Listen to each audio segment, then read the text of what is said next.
नमस्कार दोस्तों, मूक नाइक विशेष में आपका स्वागत है।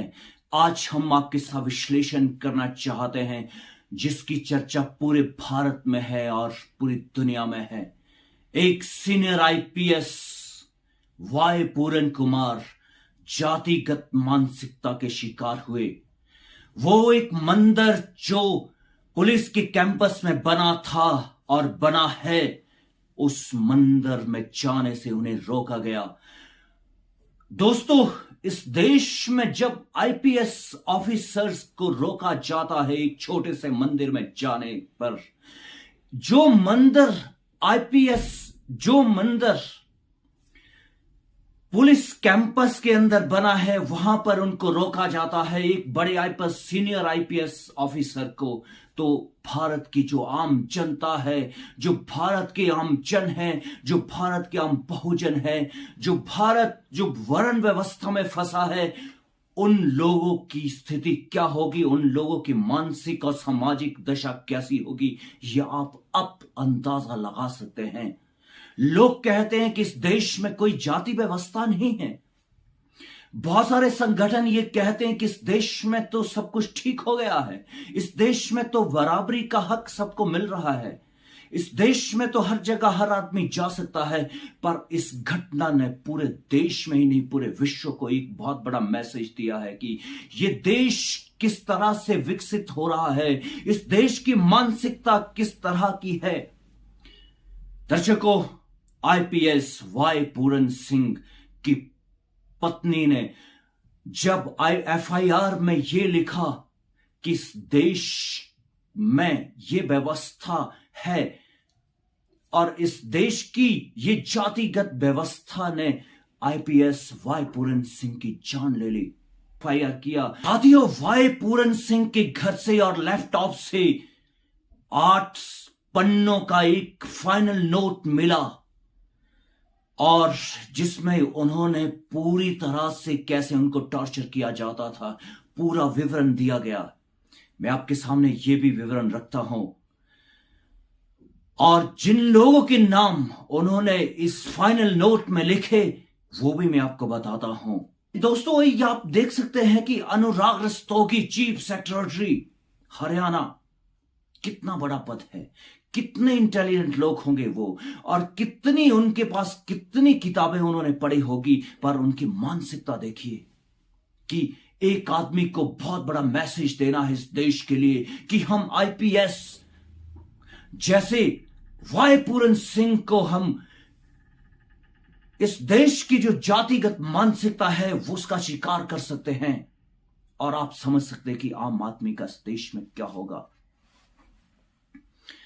अब मैं आपको ये पूरे नाम बताता हूं जो उन्होंने फाइनल नोट में लिखे हैं, वो 15 नाम। दर्शकों, आप ये 15 नाम जो यहां पर लिखे हैं उन्होंने अपने फाइनल नोट में, अब मैं आपको ये बताता हूं कि वो कौन लोग हैं। अनुराग रस्तोगी, उन पर आरोप है उन्होंने लगातार परेशान किया, अपमानित किया और बार बार जातिगत आधार पर निशाना बनाया। दूसरा नाम शत्रुजीत सिंह कपूर, हरियाणा के डीजीपी यानी हरियाणा पुलिस के टॉप बॉस। पहला नाम प्रशासन का सबसे बड़ा अफसर, चीफ सेक्रेटरी। दूसरा नाम पुलिस का सबसे बड़ा अफसर, डीजीपी। तीसरा नाम TVSA प्रसाद, जो हरियाणा के पूर्व चीफ सेक्रेटरी रह चुके हैं।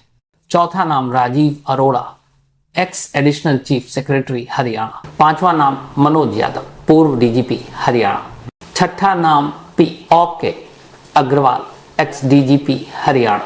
सातवां नाम संदीप खिरवार, एक्स एडीजीपी यानी additional director general of police Haryana. आठवां नाम अमिताभ ढिल्लो, वर्तमान एडीजीपी हरियाणा। नवां नाम Sanjay Kumar, ADG law and order Haryana. 10वां नाम कला रामचंद्रन, चीफ सेक्रेटरी हरियाणा। 11वां नाम माता रविकिरण, एडीजी करनाल रेंज। 12वां नाम सेवा कविराज, कमिश्नर पंचकूला। 13वां नाम पंकज जैन, आईजी अंबाला। 14वां नाम कुलविंदर सिंह, आईजी मधुबन। और 15वां नाम नरेंद्र बिजारणिया, एसपी रोहतक। हरियाणा के सभी संगठनों ने सरकार को अल्टीमेटम दिया है कि रोहतक के एसपी और डीजीपी शत्रुजीत कपूर को गिरफ्तार किया जाए। और चंडीगढ़ के जितने भी 5,000 सफाई कर्मचारी हैं उन्होंने भी सरकार को बताया है कि अगर ऐसा नहीं होता है तो अनिश्चितकालीन हड़ताल होगी। दर्शकों, ये 15 नाम की जो बहुत बड़ी भूमिका इसमें है, इसी साल कैंपस में मंदिर बना था जहां पर वाई पूरन सिंह को जाने से रोका गया, और जब उन्होंने एफआईआर किया गया और 29 सितंबर को फिर उनकी ट्रांसफर की गई, वो छुट्टी पर चले गए, पर 7 अक्टूबर को उनकी गोली मारी लाश उनके घर में पाई जाती है।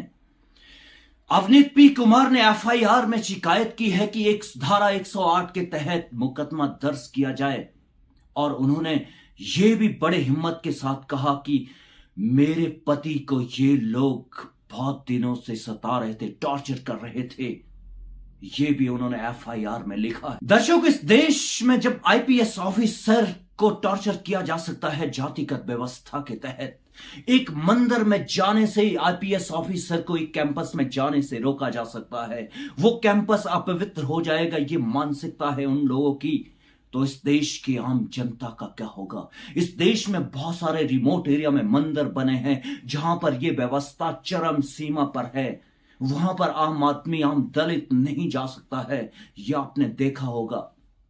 और बहुत सारे केस अभी देश में और भी हुए हैं। हिमाचल प्रदेश में रोहडू में एक केस हुआ है जहां पर एक बच्चे को आत्महत्या करने पर मजबूर किया गया है। वो बच्चा घर में चला जाता है, घर अछूत हो जाता है उन लोगों का, और वो बच्चा सिकंदर, रोहडू का मासूम, आत्महत्या कर लेता है। और यही घटना हिमाचल प्रदेश की कुल्लू में होती है जहां पर एक अधिकारी, एक तहसीलदार के साथ इस तरह की एट्रोसिटी होती है, वो भी आपने देखा होगा, वो मानसिकता भी आपने देखी होगी। और ये case Y Puran Singh senior officer, उनके साथ इस तरह का व्यवहार, ये इस देश के लिए बहुत सारा सोचने का विषय है।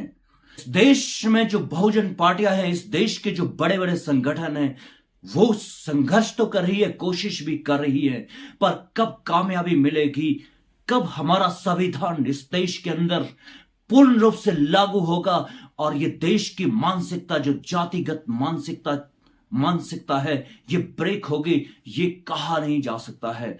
देश के बहुत बड़े बड़े चिंतक ये कहते हैं कि सती प्रथा के बाद ये जाति प्रथा का जो जहर है देश में सबसे ज्यादा है, और इस प्रथा को हम लोग क्यों ढो रहे हैं, क्यों ब्रेक नहीं करते हैं, इसके पीछे बहुत सारे सवाल है दोस्तों, कि ये चीज, ये व्यवस्था, ये जाति प्रथा क्या इस देश से खत्म होगी?